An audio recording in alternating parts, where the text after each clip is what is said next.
यंदाच्या गुढीपाडव्यावर अमावस्येचं सावट नक्की गुढी कधी व कशी उभारायची जाणून घेऊया सविस्तर. गुढीपाडव्यापासून म्हणजेच गुरुवार 19 मार्च रोजी शके 1948 या नवीन वर्षाची सुरुवात अमावस्या समाप्तीनंतर सकाळी 6:54 होत आहे. त्यामुळे अमावस्या समाप्तीनंतरच गुढी उभी करावी. सकाळी लवकर गुढी उभी करावी आणि सूर्यास्ताचे सुमारास नमस्कार करून ती पुन्हा उतरवून ठेवावी, असं आवाहन पंचांगकर्ते मोहन दाते यांनी सोमवारी केली आहे. 17 मे ते 15 जून दरम्यान ज्येष्ठ अधिक मास येत असल्याचंही दाते यांनी सांगितलंय.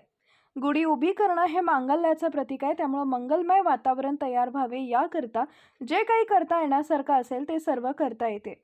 गुढी उभी करण्यासाठी आपण जी काठी वापरणार आहोत ती स्वच्छ धुवून पुसून घ्यावी. त्याला रेशमी वस्त्र बांधून त्यावर एखादं चांदीचं भांडे किंवा घरातील कोणतंही स्वच्छ भांडे ठेवावे.